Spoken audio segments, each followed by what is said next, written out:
Good evening, all. Lewis, Miguel, Aleixo from BRIK BC Projects. Hope is all well. Yeah, another week is gone. We're back again as part of our weekly BRIK Q&A. Hope you've had a fantastic week. Yeah, look, today we're sort of going to be focusing around in terms of why Australian real estate. But yeah, look, just sort of reflecting before we get stuck into the show. I always like to keep to a bit of a structure. Sort of a bit of an intro, a bit of what the topics is all about. Open up for Q&A and do a bit of a wrap at the end. But yeah, look, in terms of I've put some pinned tweets just on today's topic in terms of our tokenized real estate, being our first one there, in terms of how to register, in terms of our property tokens, for our property tokens to buy them, also in terms of some of the points from today. And also some articles I'll put up that I'll talk to about later on. But yeah, look, thank you for joining us. Just about a couple of minutes until it's the people that do want to join the live. But we are recording this, a video version of it, which we put up on our YouTube channel. So our focus is always on the Twitter space, and we do share across other platforms, our social media platforms on our YouTube and Spotify and Anchor and so forth. So I like to sort of put a video version of it on YouTube so people can actually see sort of that facial expressions. So I hope that's sort of, hope you enjoy. But yeah, look, and some of the points that I'll make, I will sort of refer to those pinned tweets in terms of the articles, but yeah, look, sort of reflecting on the week. The week's just come around very quick, but sort of reflecting on the week, some of the things that have been happening from out here at BRIK BC Projects. So we've been everybody's playing around with AI, whether it be in terms of chatbot GPT, and whether it's in terms of artwork, photos, and what have you. We've also been playing around as well. So, and I thought we thought I'd ask AI in terms of how does AI through words, how it captures Brisbane and the Gold Coast. So we are obviously here in Australia, focusing in our two areas, the Brisbane and the Gold Coast, where we're tokenizing our real estate properties. So we actually asked AI to give us a description of how it captures Brisbane in a picture, in a painting form. So and also the Gold Coast. So we actually put those up in our pinned tweets, our tweets, and some of those images that we've captured through the AI, and we've also actually minted those as NFTs on the Ravencoin blockchain as well, through the easy to use Mango Farm Raven wallets, where it's used to store your Ravencoin as well as store your Ravencoin assets. Is an asset aware wallet, so you can actually create assets there, whether it be photos you mint on this. So we use that ourselves. Very easy to use. Sometimes even while I'm walking, I like to share some of the photos of what I see as iconic places here in Brisbane and Gold Coast, and I like to record those in history on the Ravencoin blockchain. So it's there forever. So yes, that's what I've been up to. Asking AI, how does AI interpret Brisbane and Gold Coast from a visual perspective? And yeah, so as I said, been doing my BRIK walks throughout the week. And minting some of the photos that I've been capturing. There's some street art that I've captured here at Hamilton. Actually, some of the at the other end, at the east end of Hamilton, the suburb where we do tokenize real estate, the very east end. It's a very large suburb. At the very east end of Hamilton, that's where the 2032 Brisbane Olympics Athletes Village is going to be built. So there is some walls over there, which unfortunately they are going to be torn away into some of the old sheds down there. But I thought I'd capture those from street art, from artists that have done that actually last year. It was some street artwork that was done as part of an exhibition. So that's actually done some photos of those and put them up. What else have been? Miami. I was at Gold Coast last Friday at Miami Beach, and where our Gold Coast BRIK Dolphin token series is at. So at Mermaid Beach and Miami Beach, that's the area there. So I took some photos again and shared those and recorded those on the blockchain, on the Ravencoin blockchain. So so some of the activities over the past week, and on top of everything else in terms of some of the stuff that we're working on at the moment. Some things that one thing that I'll share later on. Let's make a formal start. Just a bit of an intro. I'm Miguel Aleixo. I'm the Managing Director and Co-founder of BRIK VC Projects. We tokenize real estate property here in Australia. We focus around luxury investment properties. The single-family homes is our focus here in Brisbane and Gold Coast. So at the moment we've got the BRIK Dolphin Property Token Series and the BRIK Koala Dolphin Series. BRIK Dolphin and BRIK Koala. The Dolphin is the Gold Coast one. The Koala is the Brisbane one. So they're the two live properties that we got now that people can buy. Anyone from anywhere in the world can buy into these properties by purchasing those respective property tokens in the Dolphin and the Koala.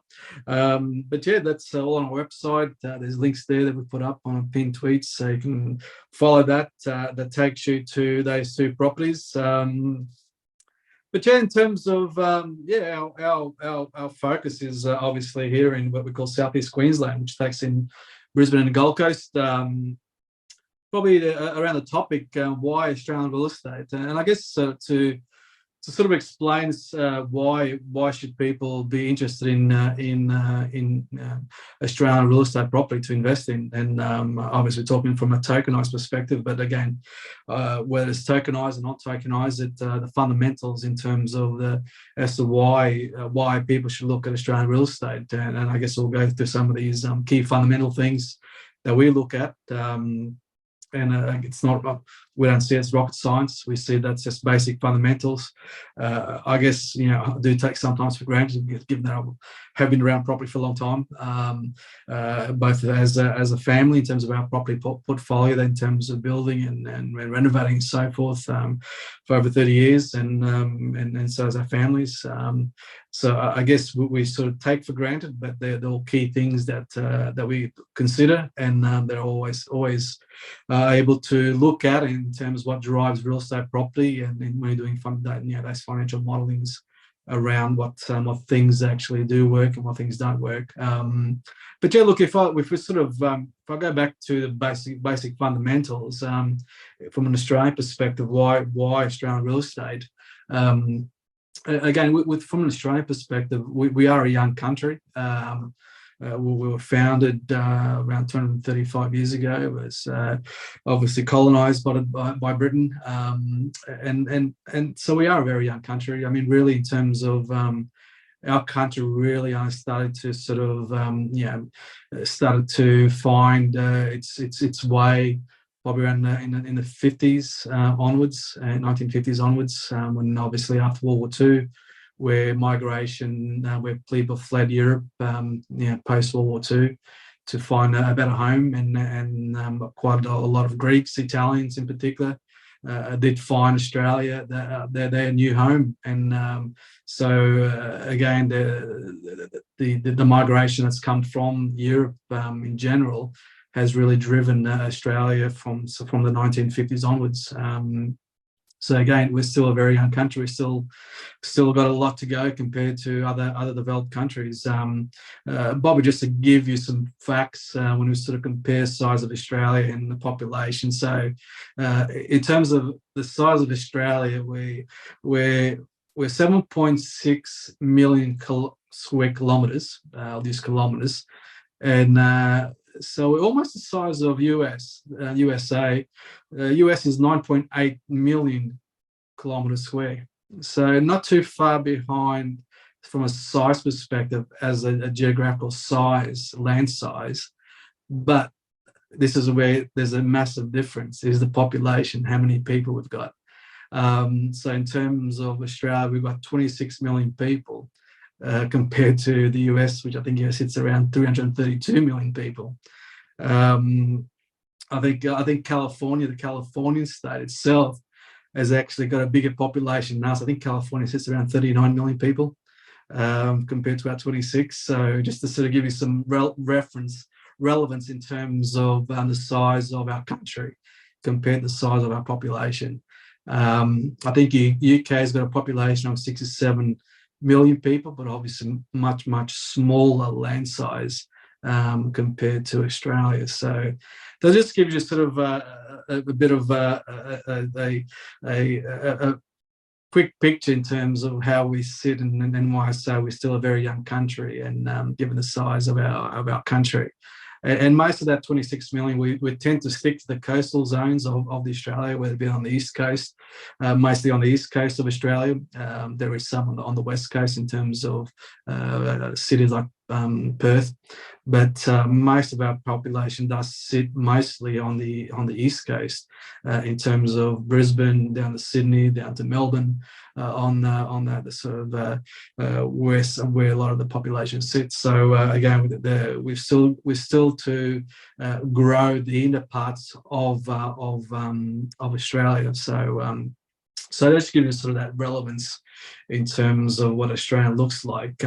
We are going through some large growth. I mean, as I said, post-war, Second War, Australia went through a large growth, and we experienced this again, given some of the things that are happening here in Australia.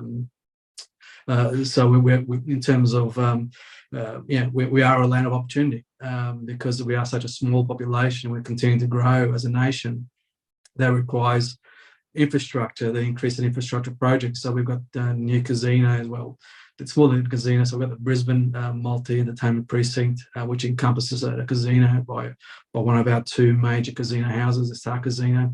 That was around just over around $3 billion as a total spend. Some of the parts will start opening up later this year. Obviously, with the Olympics, there's been an announcement. Sort of around sort of $7.7 billion will be spent in infrastructure for the Olympics in terms of the stadiums and what have you. Our Gabba the main stadium here at Brisbane. That's going to be a new build, so it's going to be a demolition and new build on the site there where we call the Gabba, which will be around $2.5 billion spent. That was just announced last week. So again, that's obviously that's going to create activity. That all those projects, and not just because we're having the Olympics, but we're other major projects that have been happening here around, and in especially southeast Queensland. So we've got with those projects. Obviously, we need labor resources, and labor resources is actually a major issue, because we just haven't got the labor resources, and there's a massive, it's become a massive talking point in terms of where we actually get those labor resources. And again, there's been the federal government discussing, they're having some summits to be able to deal with, in terms of obviously we need migration. We need an increase in migration. And I put an article up today in today's Financial Review, was talking about the major issues in terms of the system is not working very well in terms of how people are coming through the system in terms of migration. So we do need migrations from other countries, whether it be blue collar or white collar, in terms of those labour resources. So again, it's we're going through this major issue that we do need that migration to come in to be able to facilitate these infrastructure projects, and that brings housing. Obviously, as we get more migration, we need more housing, and obviously it's creating a massive demand for housing already. Even though we haven't seen the influx of migration coming in. to deal with the labour shortages. But that's again, we're already at a stretch with when it comes to housing. So it's that's why there's some things that have been happening. I mean, there's quite a few projects now that are coming on where that's been built to rent projects. So whether it be apartment towers, there's another one that announced in the financial review that the article I put up. They've raised $2 billion from overseas to be able to do a project for build to rent projects. So again, that's trying to address the housing needs for not just now, but in terms of what's happening, but also in future, given the migration needed to Australia. So again, it's if people are sort of if they're looking for the new opportunities in terms of where they are overseas. We certainly need the skill base, and we need the labour resources here in Australia to be able to deal with what's happening. And to say hello to Brent, who's joined us live. How are you, Brent? Hope you're well. But yeah, look, in terms of we are at that sort of the crossroads at the moment where we're trying to address these major critical issues, which obviously it's going to again have major impact in terms of real estate property. I mean, we've had an increase already, given with just the state migration coming into our southeast Queensland. So we are the governments, federal governments, state governments, and local governments are addressing those. Trying to address those issues, and but I think it's something that I was at the coal front in terms of where if we go back say 10 years ago, when we talk about building and construction, something needed to be done then, and I think a lot of people put their blindfolds on, hoping that the local resources will be able to deal with the demands, but that was evident around 19 years ago. So again, here we are now. It's where we are in a really, really major need of migration to address what's happening now in the next 10 years. We went through that back in the 80s.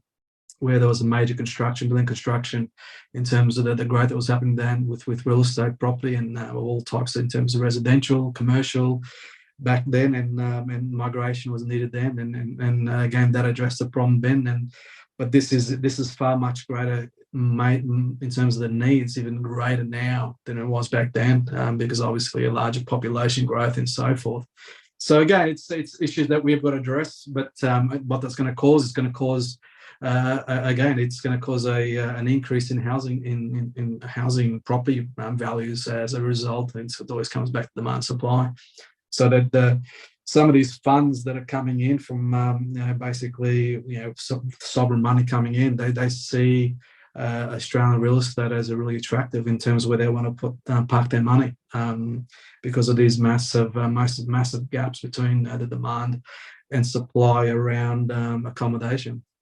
I guess when we sort of talk about fundamentals, also again we've got a stable political environment. That's always critical. That when you are investing in a particular country, you look at how stable is the political system, and again, regardless of which side of politics you sit on, we got our two major parties here, the Labor and the Liberal. We've got Labor is in power at the moment, but again, it's regardless. So we've always got a very stable political environment, and sometimes you wish they could do things different in terms of decisions that are made faster and more efficient. But in terms of overall, when compared to other countries, we have got a very very stable political environment. In terms of reliance, in terms of self-reliance, we are from a food perspective, we are the food bowl when it comes to Asia. So in terms of our agricultural and our crops and so forth, we are self-reliant. We have been self-reliant, and we have been obviously an exporter into the Asian region and the Middle East when it comes to food. So again, it's we just hope that we're able to keep those resources, that skill base, and because obviously Australia obviously goes through a lot of extremes in terms of droughts and floods. And it's, I mean, the farming, whether it be crops or cattle, it's such a long cycle, especially with crops.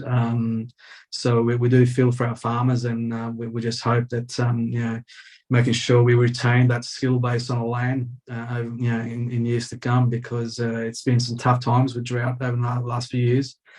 Crops are now sitting. So crops now actually are seeing a bit more of a high prices given the world demand for crops. Whether it be wheat, whether it be just crops in general. So we are seeing a higher prices, which is obviously playing a positive part when it comes to the farmers. So again, it's that it continues to be a critical part in terms of our Australian environment in terms of food supply. Obviously, lifestyle. Obviously, people seek lifestyle, and again, we are very lucky of the weather and the lifestyle we do have here in Australia in terms of the beaches and whatever, and the laid back sort of. We don't take ourselves too serious, and again, it's when people do come here to our country, it's they are seeking a lifestyle. So again, it's quite an attractive part in terms of what we have to offer as a country. So when we talk about real estate, that certainly plays a big part. We've seen a lot of over the last. Probably more so in the last 12 months. We've seen a lot of Australians returning home.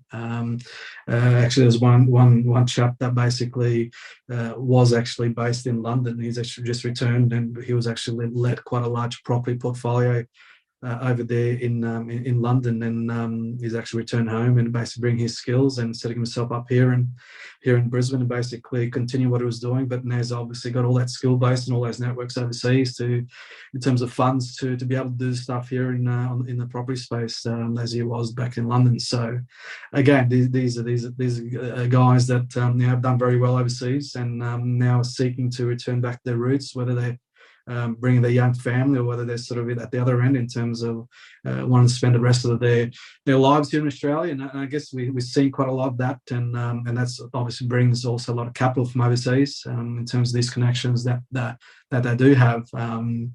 But yeah, look, in terms of that's becoming more and more of a common story in terms of where, I see some of these properties here in Brisbane that have been selling for $7 million, $10 million, $15 million around where our koala token series is. It's and a lot of them actually have been those Australians returning home from London, New York, Singapore, and Hong Kong. So we are seeing that as a quite a common occurrence.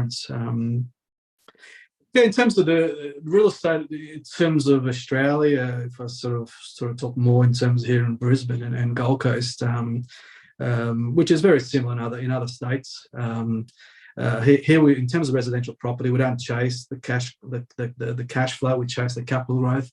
The residential property, by its nature, from a cash flow perspective, it's always very, very poor as far as in terms of the returns. But what we do chase is the capital growth, because here property tends to double up over 10 years. It's just a consistency doubles up. But over the next few years, we'll be more than doubling up. Given obviously what's happening with the major events and with the Olympics and so forth. So we are going to see more of that. And commercial property tends to have a much a better cash flow return, and commercial and industrial property has got much greater cash flow return compared to residential. But again, it sort of doesn't have the same sort of capital growth as residential. So again, just depends what people are chasing, but that sort of gives you a bit of a flavour on those two. In terms of, again, we talk about fundamentals, and when it comes from a real estate perspective, we have got a fairly positive tax environment in terms of where people have got investment properties in terms of you have got the depreciation benefits and capital gains where it's held for more than 12 months. They're only assessed on 50% of the profit that you make on a property here. It's positive, but it could be better. From the rates we pay in tax, it could be a lot better compared to other countries. But in terms of those elements of, in terms of appreciation and so forth, they are always very attractive. Very attractive, and it has been attractive for a lot of Australians over the years, because we love property. I think it's just ingrained into our culture that every Australian loves property. It's always a dream for every Australian to buy their own home, and then to also add a few more as investment properties to the portfolio. So that's always always has been. It's becoming harder, obviously, for the everyday Australian to do so. Just to buy their own property, just given obviously wages haven't kept up to with the property increase in property values. So it's becoming harder and harder. It's the average young person coming through now. It is very hard for the average young person to buy their own property to live in, only because we've seen this massive growth, especially over the last 2 years, in particular with COVID, and given the obvious supply demand in terms of real estate, and especially here in Southeast Queensland. We've seen like the challenges of real estate for just sort of at the lower end of the market. So we've seen properties in sort of that mid to high range increase as far as 36%, sometimes 40% increase in values over the last 2 years. So it is becoming harder and harder. At the lower end, there were some incentives during COVID for people to build properties for first-time buyers, and there were some small grants available. Small grants, substantial grants for the everyday person who's starting out and buying their first property. So I mean that's it helped, but obviously now with interest rates, it's becoming harder to maintain those. So again, it's so that's culturally, like I said, we love real estate property, and again, it continues to be a great asset from an Australian perspective in terms of where people are actually parking wealth, and unfortunately, it's becoming harder and harder.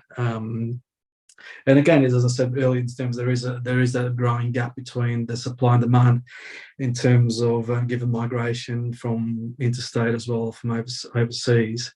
That gap between supply and demand for property, especially talking about accommodation, real estate, it's growing quite substantially. So again, obviously has an impact on prices, supply and demand. Again, it's one of those things that although it sounds all very challenging, but obviously we were talking about real estate and tokenized real estate, it also provides people still with the opportunity in going forward to still be able to access real estate. But that's why Australian real estate is a good investment, whether we're talking about tokenized or just traditional. This is why Australian real estate continues to be great investments. Harder for people to get into, but continues to be great investments. And again, obviously, we tokenize real estate, especially what we're doing, obviously providing people the opportunity to actually get into the market, regardless in terms of whether you got $80 or whether you got more.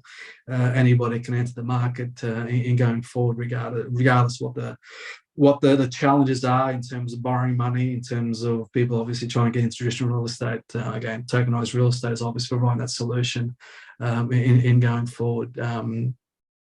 But yeah, look, in terms of if I could sort of give you a live example, at one property, there was actually a property. There was a property just down the road here at Hamilton. So this is more at the western part of Hamilton, which is near where the Koala property token series is. So there was a property there. That property, again, nothing much changed in during those 2 years. So back in January 17, there was this property that I'll state it in US dollars. It was 3.6 mil that got sold for. And now that property was sold 2 years later for 5.1. So in September 21, sold for $5.1 million US. Nothing had changed in terms of no improvements, just a nice home. But again, that property went up 43% just in those 2 years. So again, that's not a bad return if you've the person that actually managed to achieve that. But again, that has been sort of, and that was actually before sort of the major increase in the last 12 months. That was sort of before the sort of that boost that we had in terms of property values here. So again, that's just an example that property went up 43% in just an amount of those 2 years. So and again, it's it's common. There's common examples in terms of what's been happening there, and I just like to sort of bring out sort of live examples. And same thing in terms of Mermaid Beach, where the Dolphin Property Token Series is.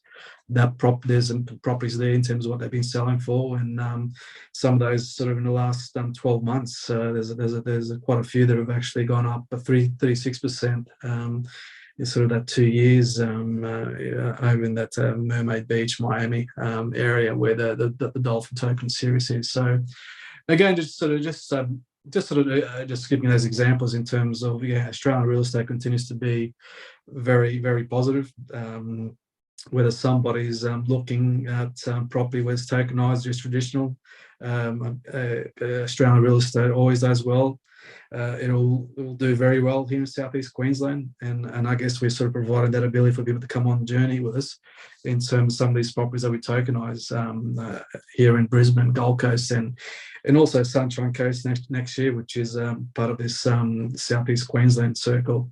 That obviously the Olympics are also going to be touching those three areas in the next 10 years, next probably 12, 13 years, because the Olympics tend to drive property values even 2 years after the Olympics are over. So again, it's got a way to go, but we haven't even seen the impact from the Olympics perspective. This has all been from interstate migration and overseas migration and expats coming back. So that's pretty much what I want to cover in terms of why Australian real estate. I hope that sort of gives you some points. Hope you enjoy that, Brent.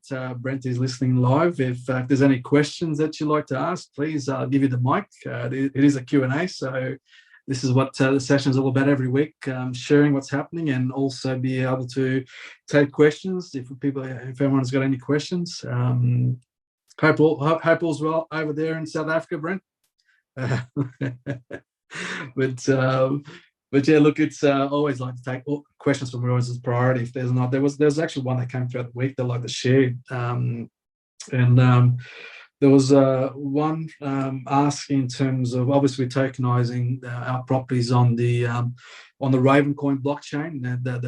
The Dolphin token series was the first one on the Ravencoin blockchain, and again, with that did actually make history in terms of being the first real estate property to be tokenized on the Ravencoin chain. We did tokenize our first one, the Koala, the Brisbane property, on the Ethereum blockchain. Given the challenges that we had, we decided to switch. And the question was, if things didn't work out with the Ravencoin blockchain, would there be a consideration switching to another chain if things don't work out in the next 12 months? And my answer to this person was actually very clear: no. We don't want to be changing chains all the time. It's unfortunate to work out with the Ethereum blockchain only because of all the gas fees and the challenge we saw ahead in terms of if we did continue. And again, the less barriers there are, the obviously the better, because anyone coming in from hasn't been aware in terms of what blockchain is all about. Some coming from mainstream learning blockchain for the first time. Again, it can be very overwhelming. I know when I first started looking in the deep 3.5 years ago, it can be overwhelming. It's one of those things you need to try things yourself, and there's mistakes that you learn. So again, we just want to make sure things are very easy as people come in. So we don't want to be changing chains now. So we made the change from Ethereum to the Ravencoin, and we're going to stick to the Ravencoin blockchain. We actually this is probably an announcement. I haven't actually mentioned this, but we actually are in talks.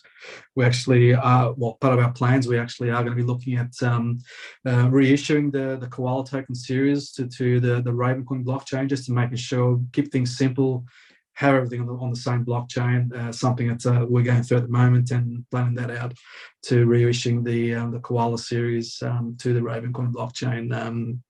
There's some things we have to do with the Koala series to making sure that that gas fees wasn't an issue, and it's not something that we did like, because we had to keep it off chain to avoid all those gas fees.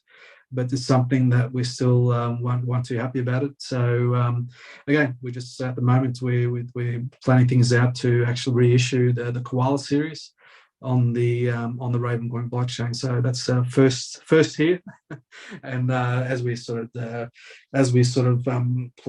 basically work through that, we'll make some sort of more detailed announcements around in terms of timing and so forth. Nothing changes. People basically still got the tokens and the koala. It just means that they'll be able to then have those on the Ravencoin blockchain. So, but yeah, no, the answer is very clear. No, we're staying with Ravencoin regardless what happens. We built quite a good relationship with the people at Ravencoin, with people that have obviously been at the coal front, who have been driving in terms of creating, and with people like Tron Black, who was one of the co-founders of the Ravencoin blockchain and the lead developers. So again, they're the people that they tell us in terms of what's happening, obviously with also with our advisors, DigiShares, in terms of being our who maintain our platform, our property tokens platform. So again, it's making it very clear we're not changing anymore. So we're on the Ravencoin blockchain. We're going to be staying on the Ravencoin blockchain, and that's where we're going to be our home for very, very, very long time. So that's where we're focusing on. Again, it's the objective there is to keep things simple. We see Ravencoin blockchain is very simple, and we like to keep it that way. And there'll be obviously some great solutions in future that there will be merge facilities people to, and other solutions that people build on the Ravencoin blockchain that no doubt will be able to capitalize on in future in terms of some solutions that we don't know what they are yet. But no doubt we start talking about DEXs and whatever, no doubt there'll be some great things that will be coming up on that solutions on the Ravencoin blockchain. So, but again, that's hopefully that sort of answers that question. That's around in terms of chains. Again, it's at the end of the day, I think in years to come, I think it'll be something that doesn't matter what chain you actually tokenize on, with the ability to go between chains and whatever, with all the solutions that in the future, that'll be a thing of the past. So again, it's trying to keep things simple as possible, and so making sure that people can use it and be able to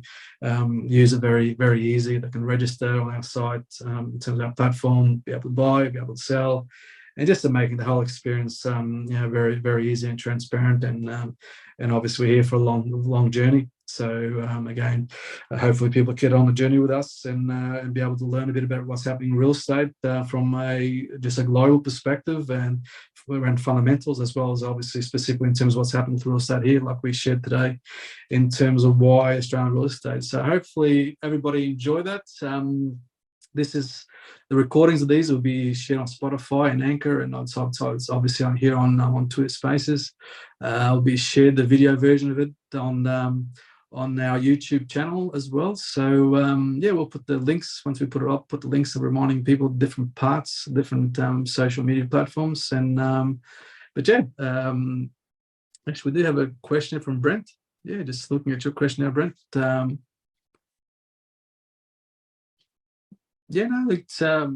Happy to answer any question, Brent. If you want to come up, I'll give you the mic if you want to ask, or if you can't talk, happy to read it. If you can't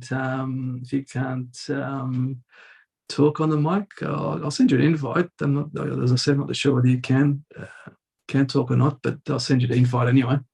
If not, I'll be able to read it. And there's no question. There's whether it's technical, whether it's non-technical, whether it's I'm here. That's what we're here for, to answer any questions that people want to ask on our BRIK Q&A show.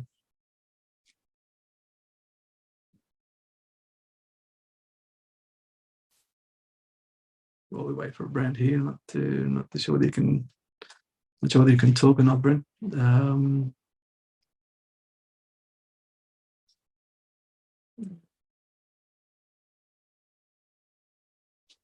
I've just sent you the mic invite to Jezza Vegas. I'm not too sure whether it's working from your end or not.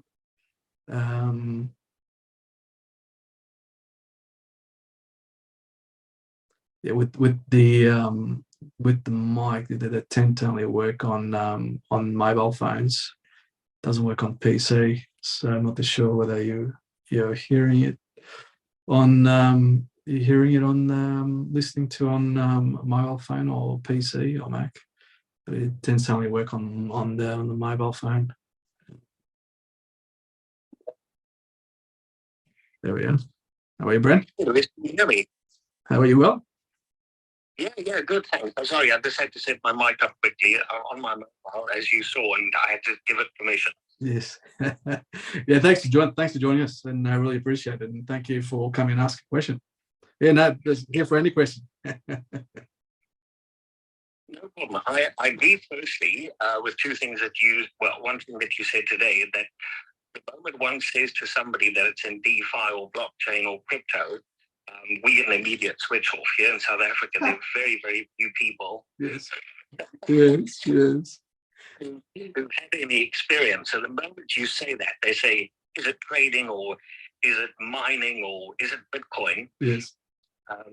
And so there's quite a difficult education process in that, which for startups is a huge amount of effort. And yeah, so I get what you're saying there, that it's entirely new. And another objection we've had is that people like things to be simple. And they simply want to invest like an old school property syndication. They simply want to put their money in, get their returns, and want to know what their exit is. They expect the traditional model that you'll buy something, hold it for 5 or 10 years, distribute the rental income, sell off the building, and then distribute the capital with the growth. So I see you spend a huge amount of time on education. The question that I have is, you've chosen, I know that you've got legal things there that you have to abide by, as we have very similar laws here, where yours essentially yours is a securitized token, and you have to go through the whole KYC process and so on. And you also mentioned a couple of spaces ago that some of your investors object to that because they want the anonymity that comes with DeFi. Am I correct with that? Yeah, it is. Yeah, I think probably about half of people that come and register on our platform, which is the first phase in terms of putting the email in. Then the next phase after that, they obviously have to provide the KYC. That's when they basically drop off. And it's one of those things. It's a catch-22. Look, as much as I hate it personally, because if I had it my way, there wouldn't be any KYC. It's just the fact that if we take this to secondary markets, obviously. Our objective is to take these to be able to list on secondary markets, so it provides more liquidity to people to be able to sell, their tokens if they want to sell out of a particular, the koala series or the dolphin series. They want to sell some or all of it. They got the more liquidity in a secondary market, although they can do it on our platform. But obviously, our objective is to take it also to a secondary market that they can sell on a secondary market. But unfortunately, those secondary markets requires a KYC and AML.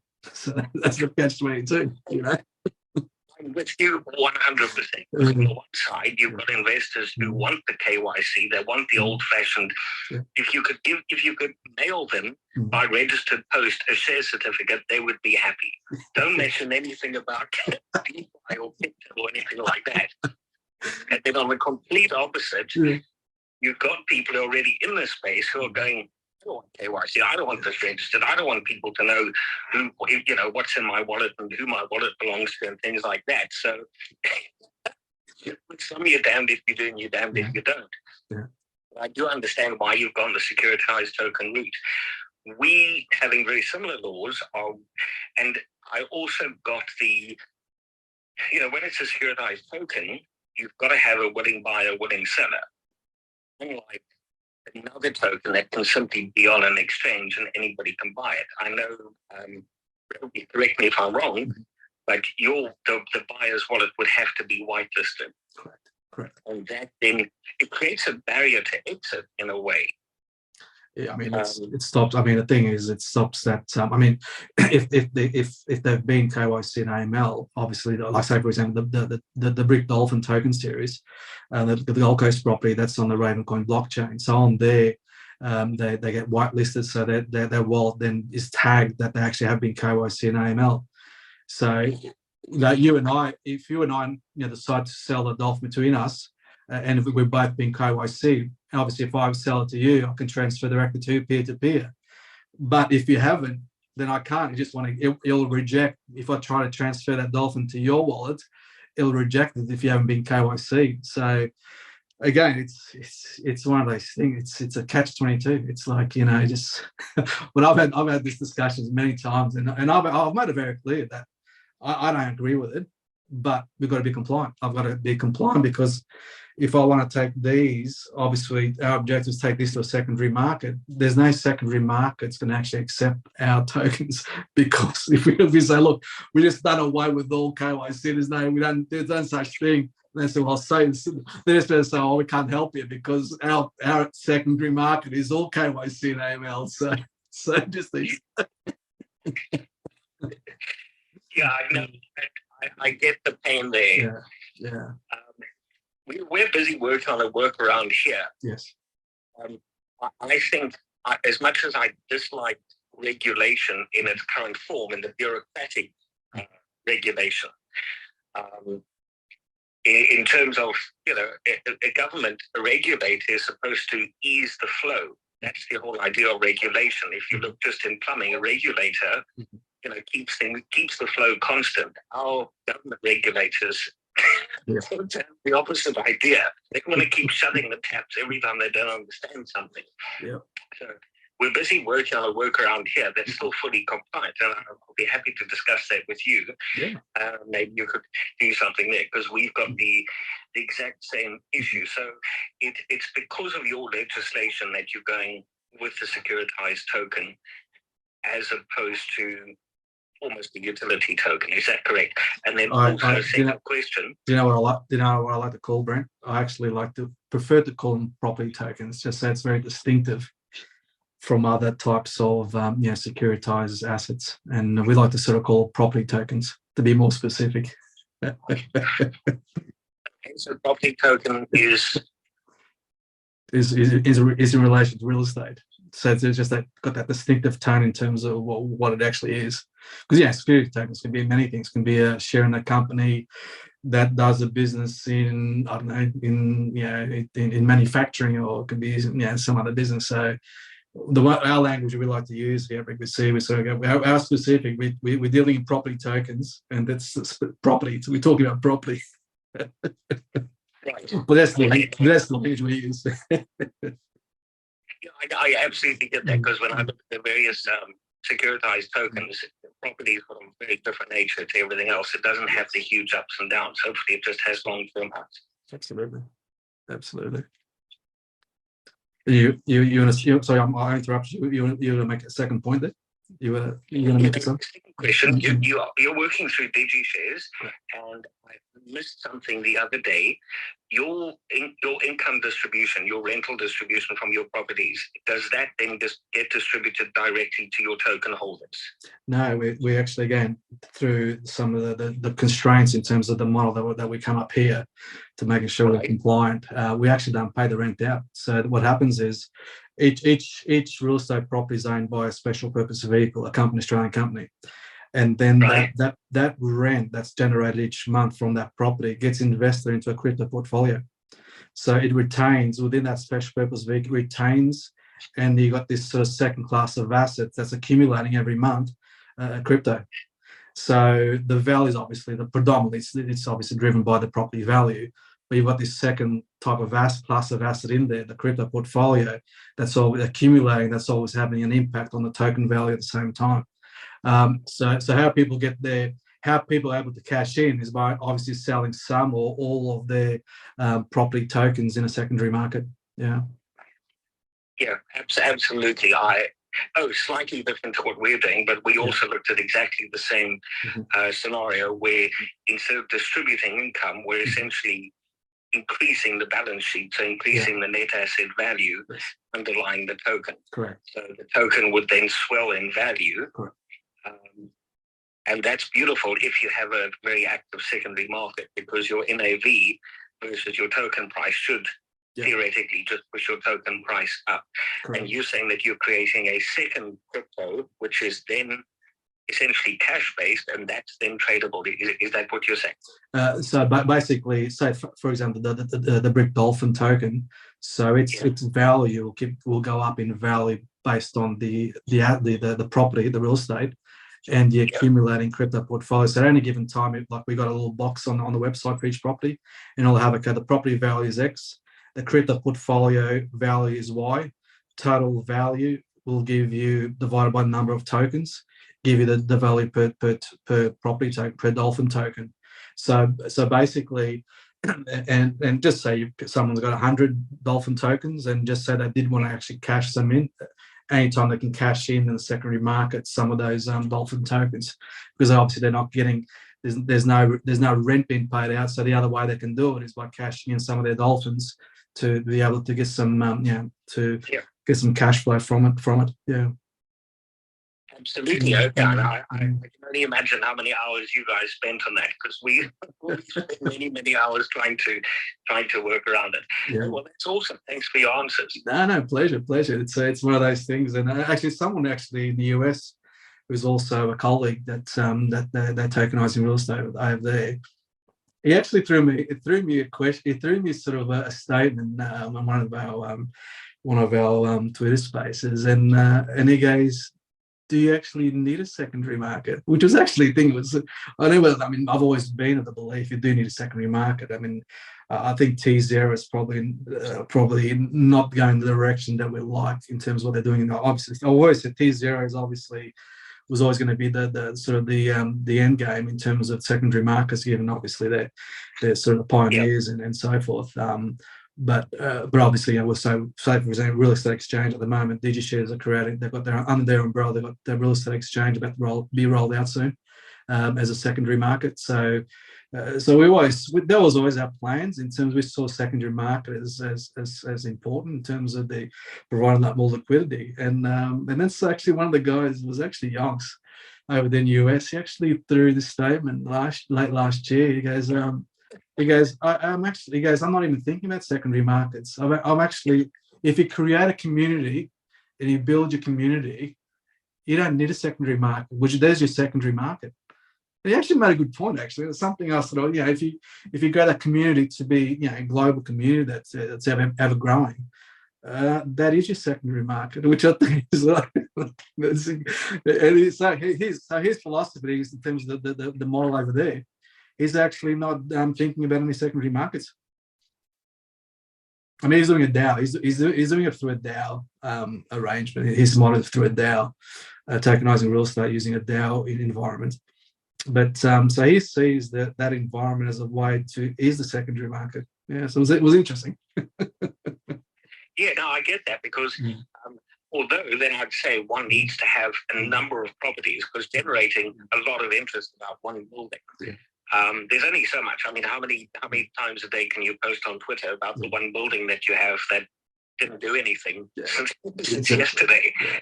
But if one had multiple properties in the portfolio, then there would certainly be community interest, because there's a number of points to talk about. Sure. And then that community, one could swap around within there. But I also get the view of being a long-term investor. It's like buying gold. Yeah. Yeah. You buy gold without expecting to take any of the return. It's there for 5 years, 10 years, 30 years.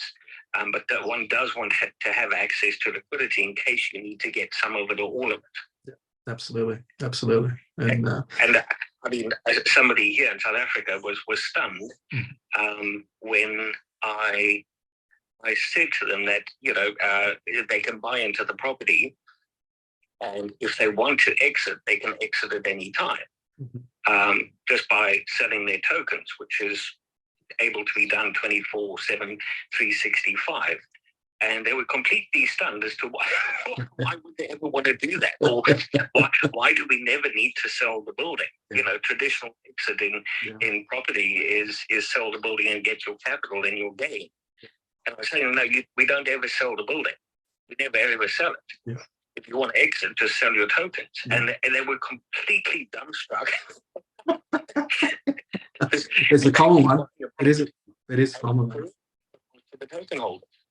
That is a common thing. That is a common response, because sort of people sort of, well, what you just going to hang on indefinitely? I said, it's been held indefinitely, but you can exit. But it can exit at any time you want, because people's circumstances change, and people go on their life journey, and things happen, But the beauty about it, you can cash in 50% of it, you can cash in 10%, you can cash in all of it. It's up to you, If you need a few bucks for a Christmas holiday, sell a few tokens. Somebody within the community or on a secondary exchange is going to buy them. But they were just absolutely flabbergasted that we'll never ever sell the building ever again. It's interesting. How do I get my money out then if I want it? Well, that's easy. And this is what, like, yourself, in terms of myself and some of our people around that, our colleagues. It's again, that education is such a critical in terms of, because again, sometimes we take things for granted, but just the new frontier in terms of explaining, and this is what you can do. Just like, I think just continue education, and some people won't get it the first time. So it just takes that that regular sort of talking about it, and about these concepts, that the penny starts to drop.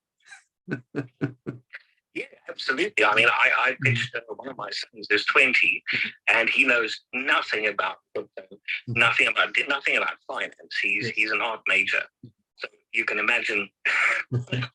So I pitched him on a new structure, and he said, "I don't know what you're talking about, Dad." I said, "This is the whole point. I want to talk to somebody who has no idea what I'm saying, and then you tell me what you draw from it."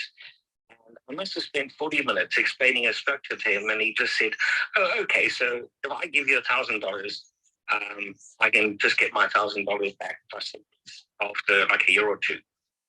I said, "Yes." He said, "Why didn't you just say that?" It's a great, because I've got a 25-year-old, and I've had these similar conversations. He's on his way to be a builder, so he's actually an apprentice carpenter. So he's around property and luxury properties all the time, and we've had these discussions, and and again, he doesn't know much about crypto. He's got a bit of a portfolio that I've done for him, and but in terms of the inner works, not so much. With my other sons, what I found is that trying to explain things to them was just not helpful. So I would just send them a few tokens or a few coins, and I'd say, "This is what you got to do. This is how you set up your MetaMask. This is where you can buy, you can sell. This is what you can look at." And two of them have gone absolutely nuts. They love it. They are now self-learning because they've got something to play with, something to work with. Yes, it's fantastic. And it's my daughter's totally different. She's hungry. She's like, she does it all herself, and so it's interesting. They're all different, right? They're all different. And but actually, nice to have Alexis also. So, hope you're well, Alexis. Thank you for joining us. We're just having through some questions, and hope you're enjoying it, the discussion. But it's again, it's one of those things. It's a matter of just keep talking about it, keep educating, and hopefully sort of people sort of that know nothing about blockchain or tokenized real estate, so they can start seeing what the opportunity is. Because I think it's like I said before, in terms of that, it is a continuing challenge, especially for younger people here to trying to get into real estate. It's coming so hard here in Australia. I mean, it's good obviously from a property investment perspective, but in terms of people trying to get in, obviously it's becoming harder and harder. It's and no doubt over there in South Africa, no doubt see you got the same issues over there. Yeah, very much. For young people to buy a property at the moment, not so much in getting a bank loan, that's very easy to do, but the deposits and the costs in terms of our taxes on a property purchase, generally it is the same that have to put down on the deposit. And then our laws tend to be, let me say, in some respects, onerous. So it's a high risk for a young person to buy a property for rental purposes, to rent it out. So a few of them are buying, obviously, their own little pad to start out in life. But also after lockdown, a lot of those young people were crying having to pay a bond, with heavy lockdowns and loss of income. So the next wave of young people are not even considering buying property as an option, because to them it's now a huge commitment. But certainly buying a piece of a property is a much safer way to go, I think. Yeah, especially, I mean, obviously with interest rates, I know some of the people that were able to get into the market at close to zero rates. I mean, the cash rate here got almost down to zero. Obviously, money was cheap 2 years ago, and but now those same people that were able to afford back then are now actually really struggling to, because obviously the banks have got aggressive in terms of reserve banks around the world, got aggressive in terms of trying to control inflation.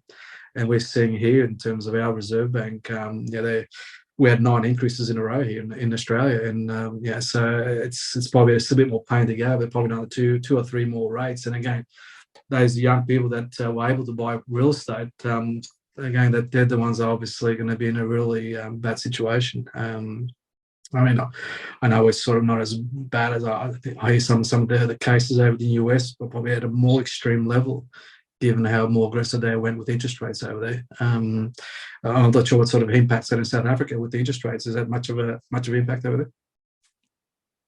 Oh, absolutely, without a doubt.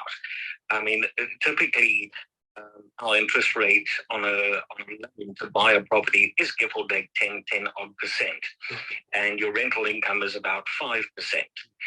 So, in a property of $1 million, you're going to pay about $10,000 a month, and your rental income will be about $5,000. So you're already tipping in the 5 plus the property taxes and other things. So when the interest rate goes up, like it has been, obviously your monthly mortgage contribution is getting higher and higher. And then for most people, they've got a car that they bought through the bank, so that's also gone up. And then their credit cards and loans have all gone up. So massive impact in terms of rate hikes, because we don't get fixed rate mortgages here. Right. Yeah, it's we had quite a few people who were on fixed rate mortgages at very low rates. Now they're coming off next 2-3 months, quite a large portion of it. So it's going to be quite interesting in terms of what it does, because you're basically jumping from sort of, some of these people managed to get out to 2.5% fixed rates. Now they're jumping to around 5%. Some even more. So it's quite a massive increase in terms of where they're about to go into. But yeah. Sorry, go on. No, I read a couple of articles about the fixed rate mortgages that'll then suddenly become flexible. And that's a ticking time bomb. Ooh. Yeah. Ours, we just get the bad news early. Well, this is what our reserve bank said here. So he came out 2 months ago, and he made a statement that he thinks they got it wrong by taking them too low during COVID. What was happening at the time, and now they've gone aggressive. They had 9 increases, pretty much all back to back. Usually sort of 0.25s, but he reckons another 2 or 3 to try to control that magic inflation down between the range of 3 to 4% inflation rate. But the thing is, it's sort of like, mate, you lost all credibility when you actually said that you got it wrong going down. How do we know you actually got it right going up? Yeah, we were quite happy for you to get it wrong. Where it was, putting money in our pocket. Yeah. You might get it wrong and you're taking money out. I don't trust that system. So he's actually under the spotlight. Philip Lowe is his name. So he's actually he was before a parliamentary committee over the last 2 weeks to actually provide some feedback from to the committee. So he's under the spotlight at the moment. So again, it's one of those things. You admit that you got it wrong going down. I mean, you start to question: have you got it right going up? Because you've been pretty aggressive, and Right. But at the end of the day, we're fortunate. We're all providing solutions to this bad situation. I think that I said that on a serious note, I think it's going to become harder and harder for people to get in, and especially young people to get into real estate. And I guess this is through our solutions. We've got the ability, whether it's the way I see it. I mean, again, I always like to remind people, and these sort of shows, we're not providing financial advice. We're providing general information for people to do their own research. But again, it's what a great way in terms of tokenized real estate for somebody to actually build a global portfolio of real estate where they can have some from us here, some from yours, some from our friends in America, and I know some of our friends in the Middle East, in Dubai. I think they're getting some clarity shortly that they can actually do it over there as well. So wouldn't that be great? Wouldn't that be a great way to have a portfolio made up of global? That never before has anybody been able to have a global portfolio of real estate for the everyday person. I'm not talking about institutions. I'm not talking about big corps. I'm talking about for the everyday person like yourself and ourselves and the people who are in our community to be able to have a global portfolio of real estate. That's the reality now. Yeah, well, absolutely. I mean, I come from a property syndication, private equity background. So I've been involved with property syndications for over 20 years. And the major barrier to entry was always your buy-in price, because you didn't want a million small people buying into, I mean, my thing was shopping centers and CRE. Mm-hmm. You didn't want a million small people coming in at 1,000 a piece, because it was just an absolute headache. So there was a barrier to entry in terms of how much capital you had to start with. And then the major barrier again was the exit, that you had to wait for us to sell the building. And hopefully the building would continue to appreciate, but rentals would appreciate. And with tokenized real estate, those two problems are eliminated. The barrier to entry is very, very small. I think yours is $80, $100. Correct. $80. Yeah, we try to keep it under $100, but the two at the moment is $80. Yeah. Yeah. So somebody could theoretically invest every month and invest in one project for a few months. When that one's capitalized, go on to the next one, go on to the next one, and build up a property portfolio out of their monthly salary. So you've eliminated the barrier to entry being high and being capital intensive. And then also by creating a secondary market, that eliminates the barrier to exit, which was always wait for the building to sell. Yeah. So I love it. I mean, I struggled with property syndications for years on those two issues. Yeah, I mean, that's why I love securitized tokens in property. And I've seen over the years in terms of obviously me having sort of been in as a CPA here in Australia, as an accountant, also obviously then also in terms of property, in terms of as a family, it was always seeing those challenges for people to, always been obviously some of my friends who are involved in, so property funds in terms of establishing them and in different spaces, whether it be there was one that's been focusing around healthcare in terms of health related projects, buildings, with hospitals and medical centers and so forth. So you always see those great opportunities, but unfortunately they had such a barrier to entry for the everyday person that they just couldn't. One, they had to be sophisticated investors to get into them, and they're just like, should we, as a society, shouldn't be actually providing opportunities for everybody, but through these stupid rules that every country seems to have, like we have here, so being a sophisticated investor is the key to those opportunities. And again, that's what annoyed me, because you see these things, and you just it's like, there's got to be a better way, and obviously we've created that better way as a collective between you and I and our colleagues. So again, you just get so annoyed at those. Why shouldn't every day? Who is the government trying to protect these people that they're trying to get into these opportunities? Just like. But yeah, we could be here. I could be here all day talking about those sort of things, right? Which sometimes you have to bite your tongue, or else you're sort of like, yeah, you know what I'm saying. I know exactly what you're saying. A lot of our meetings, I read a quote by Elon Musk. He said, building a startup is like chewing on glass and looking into the abyss. And mine's actually more like a never-ending hurdles track. Yeah. If you think you've cleared one, there's another one right over there. And it's. Yeah. Well, it's actually. Sorry, Robert. We're in line with the whole ethos of DeFi. Yeah. We're trying to give the small guy a chance. We're trying to give him, an ability to participate and in a stable asset to get all the traditional returns, but more community-based. Absolutely. From my point of view, my focus is less on residential and more on guest houses. And I think it's fantastic for somebody to be able to put a couple of hundred or a couple of thousand in and watch that grow over the years. Absolutely.